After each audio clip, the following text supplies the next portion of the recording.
Hello and welcome to another housing review. It's been quite a while since I've done one of these because I've just been insanely busy with in real life stuff and doing stuff in the game and things as well, and I've just not had time.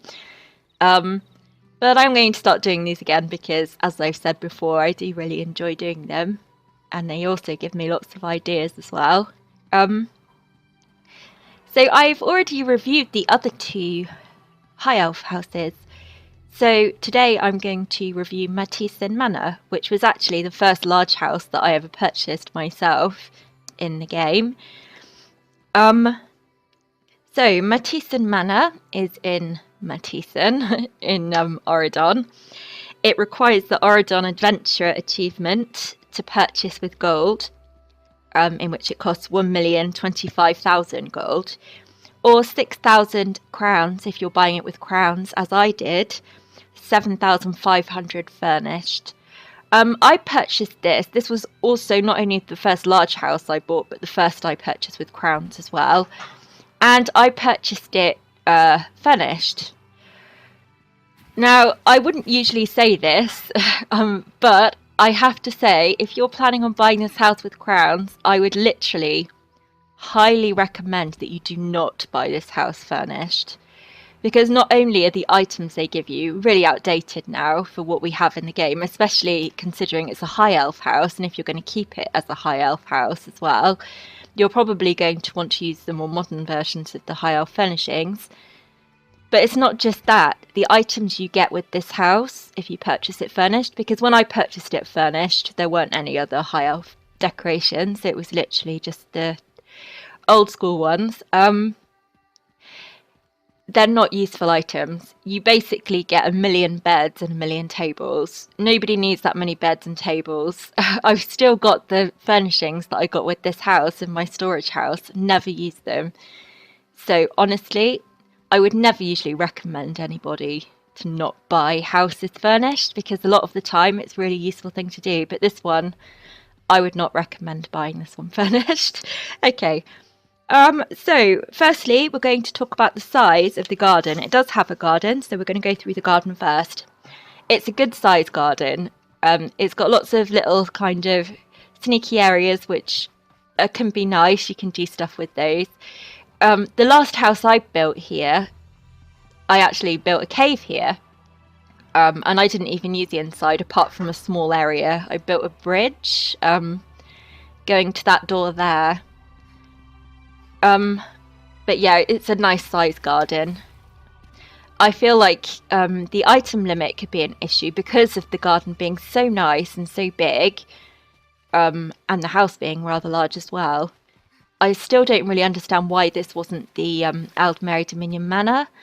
I feel like this could do with the 700 item limit, to be honest, but there we have it. I feel like the AD Manor is way too similar to the large Khajiit house with just a few extra bits added to it, and I feel like this would have been a better AD Manor in my personal opinion. But it doesn't. It has 600 items, not 7 like I feel it should. Yeah, the size is nice. Aesthetically it is very pleasing. Really attractive garden. This reflection pool here, really nice. It would have been nice if it was a little bit deeper so you could have a little swim in there, but it's really nice as it is. I mean, any house that has water in it is a bonus point for me. I love that it's got these towers with the walkways, and I wish we could get to them, but we can't. There's an invisible wall that stops you from getting into these towers, even though they seem to be part of the house, especially the one down here. I mean, it's even got a light in the window. So I would have liked it if we could have, I mean, it's a tiny little tower. It would have been great if we could have got into those somehow. Put a little door here. I've always been quite frustrated that we can't get up to those, but never mind. Yes, so there's the features. I've already mentioned the features. These beautiful towers, we can't get into them. They're really pretty, but unfortunately we can't access them. We're in Oregon here, so it's going to be pretty. I mean, Oregon is a very beautiful zone. So yeah, it's a really attractive area. as I said before, as a feature, the reflection pools. The house itself is even pretty. It's a nice thing to look at, the nice windows, and generally it's just a very pleasant looking place.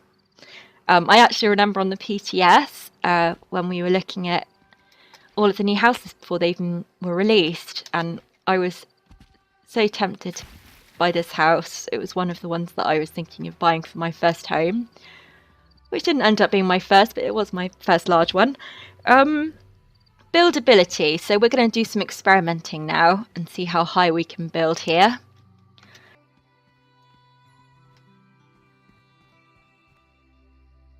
Maybe a bit of a messy way up, but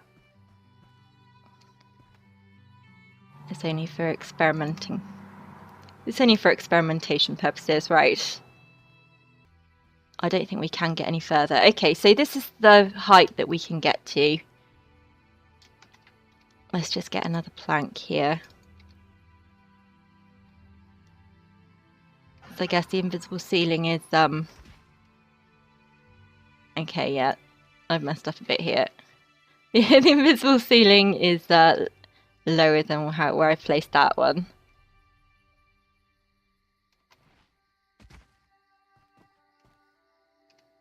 Okay, yeah, so this is a good height. This is about the height we were going to be able to get to, I guess. So I'll try and make it a little bit higher here. So we can build not quite as high as the house, but it is a tall house.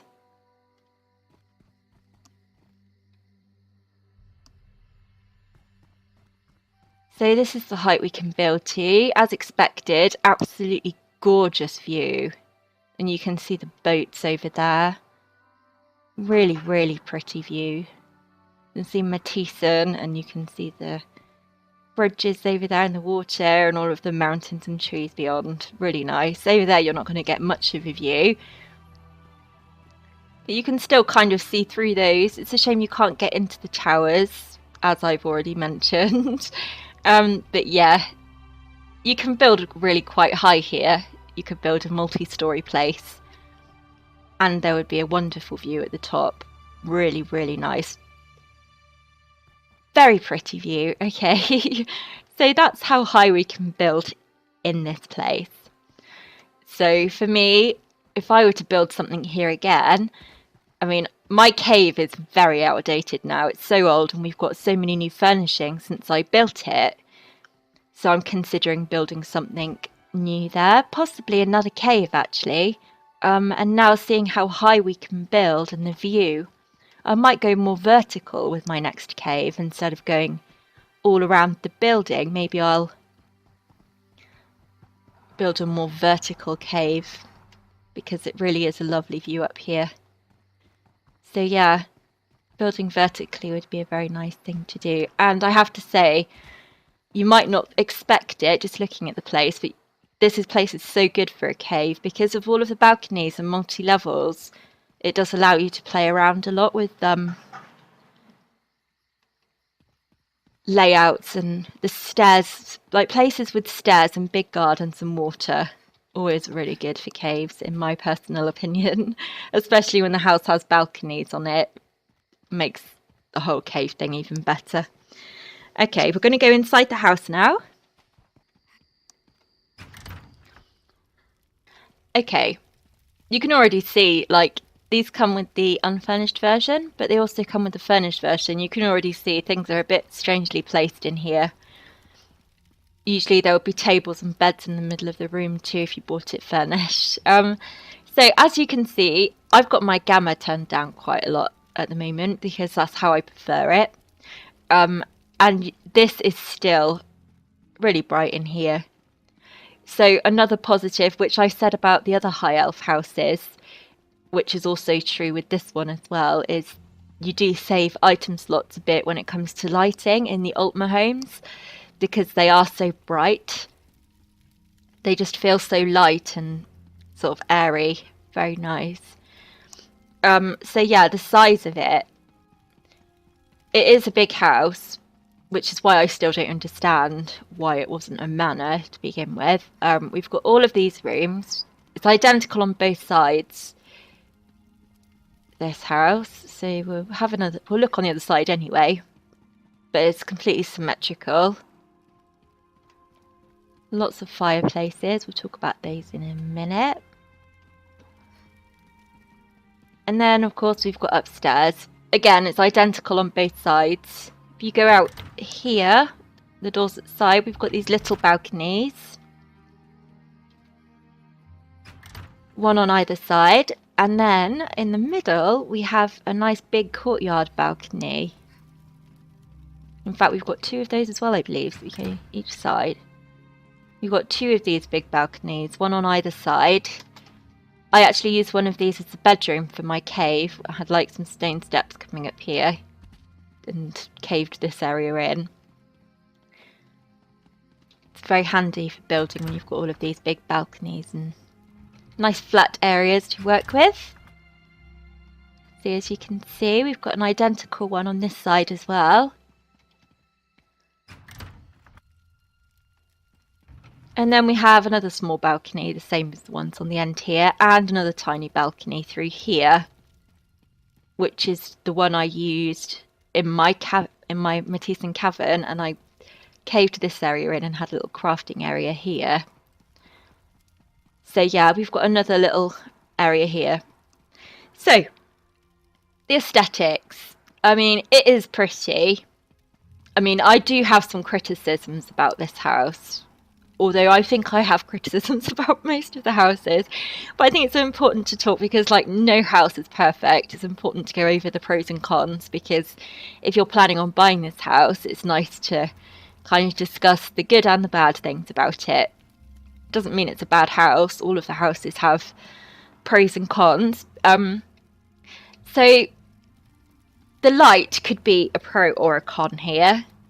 I mean, some people like the light houses. Some people prefer houses to be darker. So that could be a pro or a con. It could be either. I think the flooring is nice here. I think it's got nice detailing to it. And I think that's nice aesthetically. I think that's very pleasing. The fireplaces. If you like fireplaces, this house would be like heaven for you. I mean, they're everywhere. I mean, we've got 2 over there, 3, 4. So on the other side, that would be 6. Pretty sure we've got some upstairs. Yeah, 7. 8. We've got 8 fireplaces in this house. Could become relatively expensive when buying the fires because you can only get those currently, the ones that are flaming, you can only get from the Crown store. And yeah, these ones. With the unfurnished version, it looks like you get one. But you can only buy those from the Crown store, which is rather annoying. I don't know why we can't buy those in the game or craft them. It's like we're kind of locked if you want a fire to buy them from the Crown store. Other features about this house and just the general layout I would like to talk about really. I'd like to say it's so bright in here and I don't really understand why, because in the other High Elf houses it was because there were loads of windows. There aren't windows here. I mean, hardly any. There are a couple of tiny ones at the end of each of these corridors, really small. So if you're somebody that likes windows or wants to put a lot of nice curtains and things, you're not going to be able to do that here unless you create your own windows, which is very, very possible to do. You could always fake windows in here if you want more windows, which I would imagine you might do. I'd also like to talk about the fact that there are no rooms upstairs in this house. Upstairs in this house is a big corridor, basically. I mean, it's almost kind of a bit of a waste having an upstairs. I mean, downstairs, you've got these areas, which, again, it's all very open, not really many rooms. You've got those 2 rooms, that's it. The rest of it is just very wide corridors. I guess this could be good for a throne room here. It's kind of built for that, I guess. Looks like that. You could create your own rooms with walls, of course. But here you've got doors everywhere. A door here to go out to the balcony in this space, which I guess could be considered a room, maybe. Then you've got this big corridor. You've got a little area here. Again, it's got a doorway there. This area is rather large, but it's got 3 doorways here. And doorways kind of limit what you're going to be able to do with the space unless you block them off. And here as well. So I think if you're wanting to get this, another idea could be to use walls and block this house up to make smaller rooms. Could be a good idea to do that, because I don't know, zoning in here could be very hard to sort of allocate different areas to different spaces because of the way that it's all just open and most of it just seems to be a big corridor. Okay, so now we're going to talk about the item limit. I'm not going to give these a score for item limit anymore because we've already been told by ZeniMax they're never going to increase the item limit. So we're not going to talk about that. So we're going to talk about the item limit in respect to how it fits in with the size of the house. We're not going to say what we think the item limit should be because it's never going to happen. So, this house, I feel, in a way, I mean, it's a lot better than some of the other houses. Some of the other houses, like ones I talk about quite often, Sidgwick Villa and Hackfield's High Hall, are the 2 worst ones I can think of. Those 2 are bad. This one, I think, could do with 700 because I think it should be a manor. That's the only reason I'm saying that. But personally, yeah, it's not the best for the item limit, especially because it's got that gorgeous garden outside. But at the same time, it doesn't really have any rooms. So it's a funny one. But I would say it definitely is not the best for the item limit. You're not going to be decorating this with 600 items and thinking, wow, that was amazing. You're going to struggle if you're planning to decorate this as a house and do the garden as well. You're going to struggle in this house. I'd also actually like to talk about this raised path around the edge as well. When I first bought this house, I didn't consider these areas around the edge, and they frustrated the hell out of me. I'm not going to lie. I'm going to go and have a look in the other room. Same thing in there. This area around the edge where it's different, it's actually raised. So it kind of means any big pieces of furniture, like a bed, you can't place it against the wall. It has to be kind of out. And I find that odd, and it annoyed me so much when I first bought this house. I kind of got over it and thought, yeah, you can work around it, but it is something to be aware of if you're thinking of buying this house. It can be quite frustrating that the only two actual rooms in this house do have a very wide raised area around the edge of them, which can be annoying. So aesthetically, I think this house is really pretty. I think creatively it's got a lot of potential.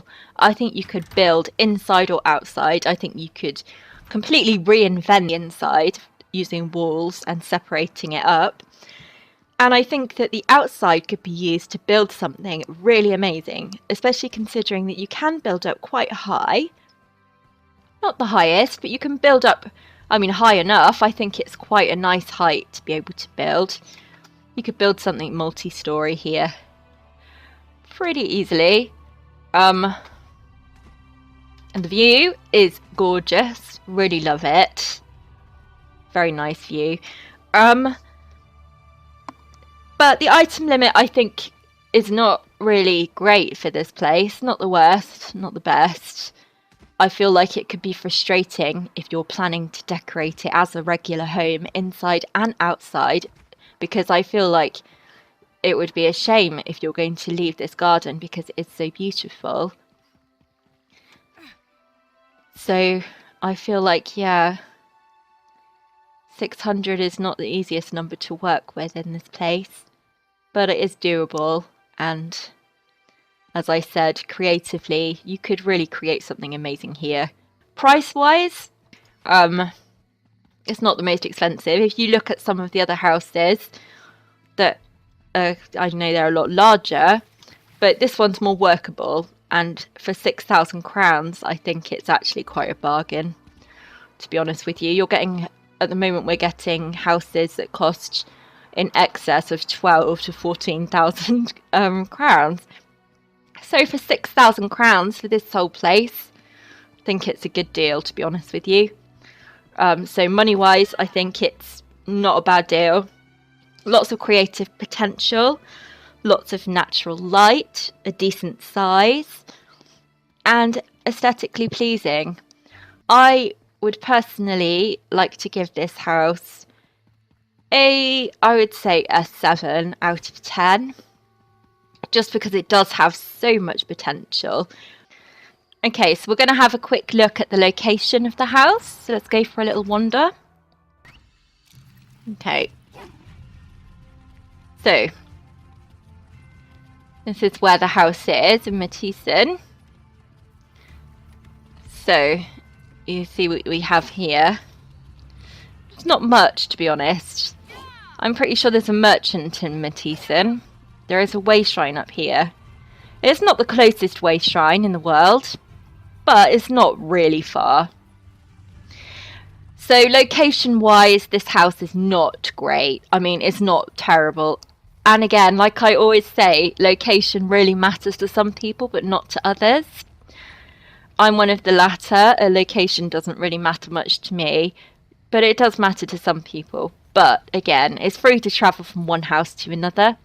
So if you have a house in a great location, you could always travel to that house from your other house.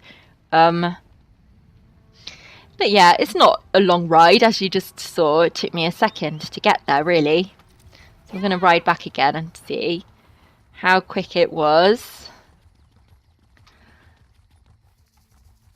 But yeah, if you're looking for a house just for location, this one probably won't be for you. It's not really the best location in the game, admittedly. But it's not a terrible location. I mean, look, it doesn't take long to get there. Pretty sure there's a merchant in this town. Yeah, weaponsmith there. So there are merchants. I don't know where I'm going anymore. Yeah, there's merchants and stuff in the town. It's very handy if you need to sell stuff. So yes, that's my review on Mathiisen Manor. I hope that you enjoyed. As always, I'd love to hear what you've done with this place, or what your thoughts are on the place.